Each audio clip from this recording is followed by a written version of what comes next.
प्रस्तुत करत आहे we learn English lesson 20.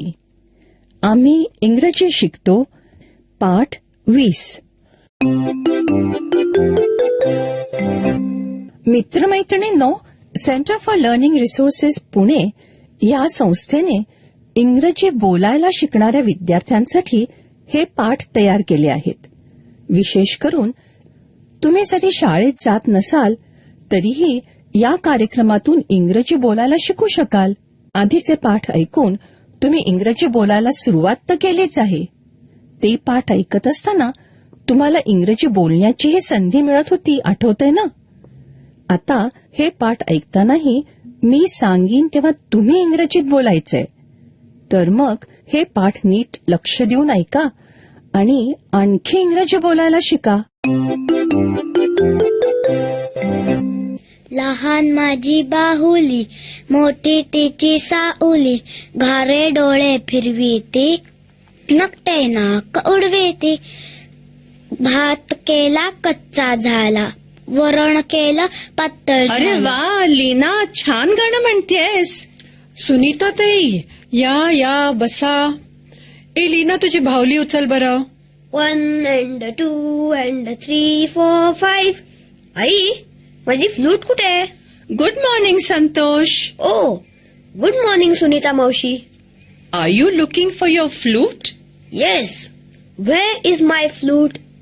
Leena, where is my flute? म्हणजे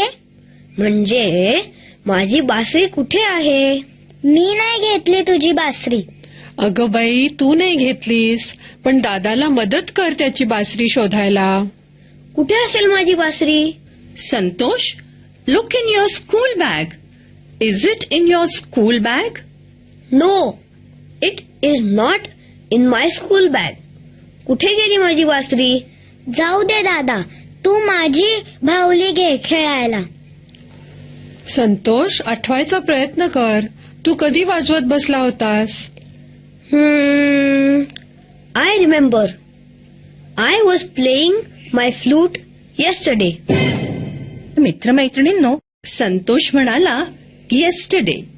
येस्टरडे म्हणजे काल. मग तो काय म्हणाला? I was playing my flute yesterday. तुम्ही मराठीत म्हणा.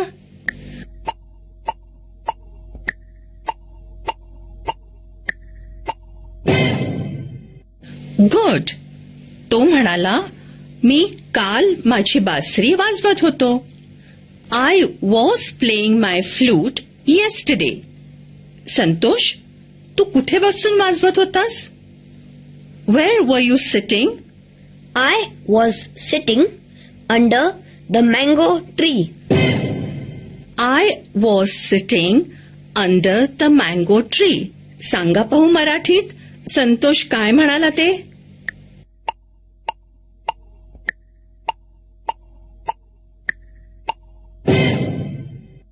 Good.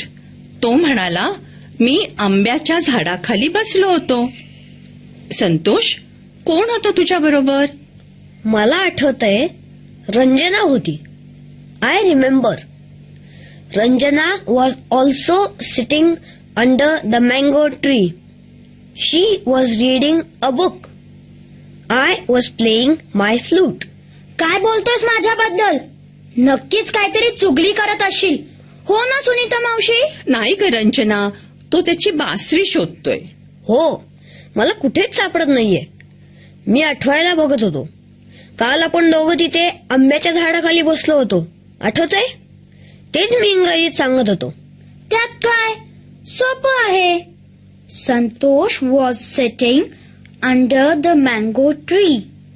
I was also sitting under the mango tree. I was reading a book. He was playing his flute. Good Ranjana. मित्रमैत्रिणींनो, नीट लक्ष देऊन ऐका. रंजना, तू जर आता पुस्तक वाचत असतीस तर इंग्रजीत कसं म्हणाली असतीस? I am reading a book. आणि काल वाचत होतीस ते कसं म्हणालीस? पुन्हा सांग बरं.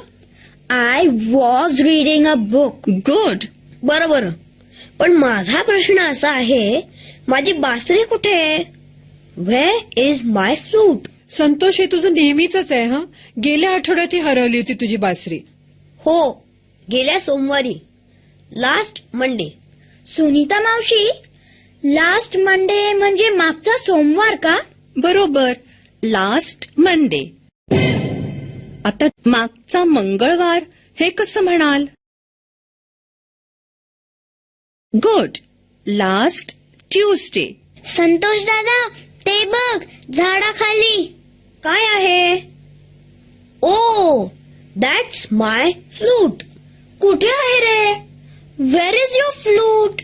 Under the tree. काय बावळट आहे मी.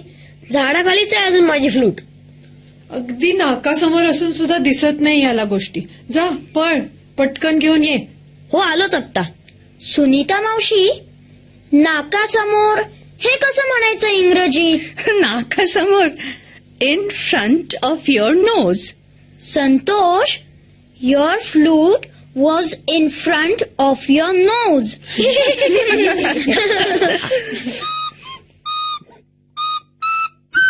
आता मित्रमैत्रिणींनो, संतोष काय करतोय? इंग्रजीत म्हणा माझ्या मागे. He is playing his flute.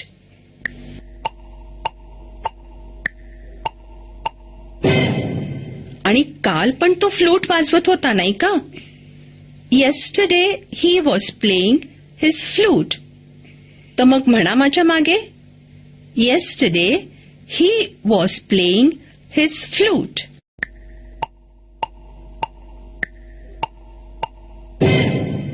One and two and three, four, five. 3, 4, 5. ऐका सुनीता मावशी, लीना इंग्रजीत गाणं म्हणतीये. हो, मगाशी ती मराठी गाणं गात होती. She was singing a Marathi song. She is singing an English song. 1 and 2 and 3, 4, 5. 3, 4, 5. 3, 4, 5. पुढच्या पाठाच्या आधी तुम्हाला उत्तर शोधून काढण्यासाठी मी एक प्रश्न विचारणार आहे. बासरीला इंग्रजीत फ्लूट असं म्हणतात, तर मग ढोलाला इंग्रजीत काय म्हणतात?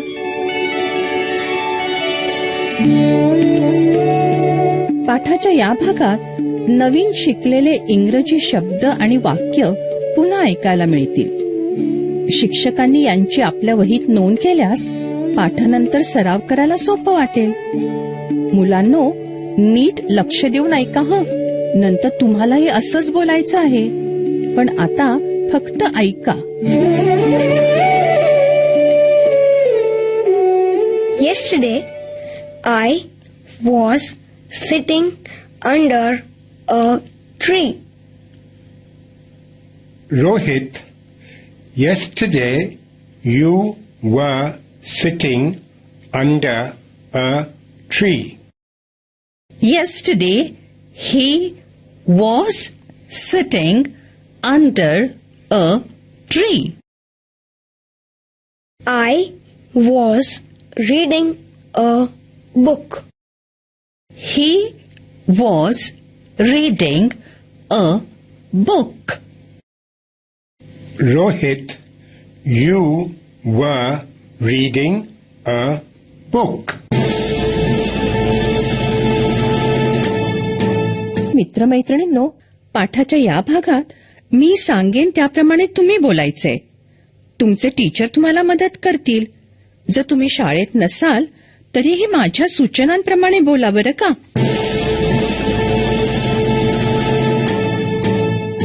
आज आधी घडत असलेल्या घटनांबद्दल इंग्रजीत बोलायला शिकूया. म्हणजे मी दात घासत होते, हे असं म्हणायचं. I was brushing my teeth. तुम्ही माझ्या मागे म्हणा बघू. I was brushing my teeth.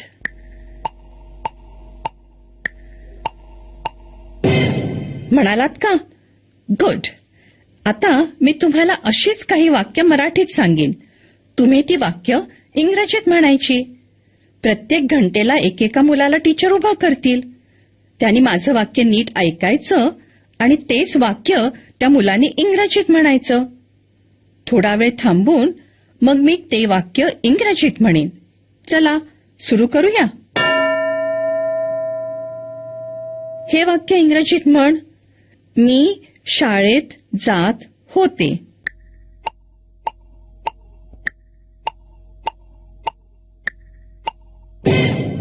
I was going to school. Good. आता दुसरं मूल. हे वाक्य इंग्रजीत म्हण. ती बिस्किट खात होती.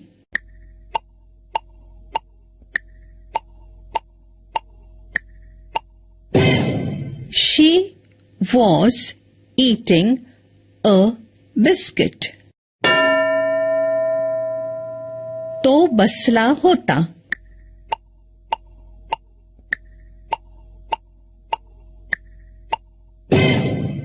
He was sitting. हे वाक्य इंग्रजीत म्हण. मी धावत होते.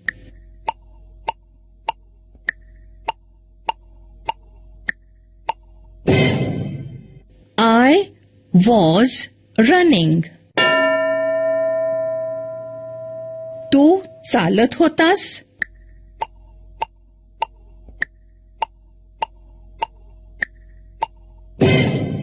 You were walking.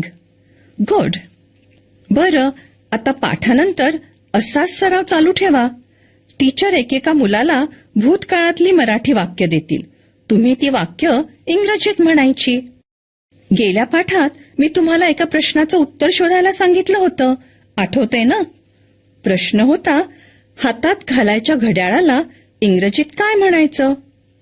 उत्तर आहे, हातात घालायच्या घड्याळाला इंग्रजीत वॉच असं म्हणायचं. आता आजचा प्रश्न आठवतोय का? ढोलाला इंग्रजीत काय म्हणायचं?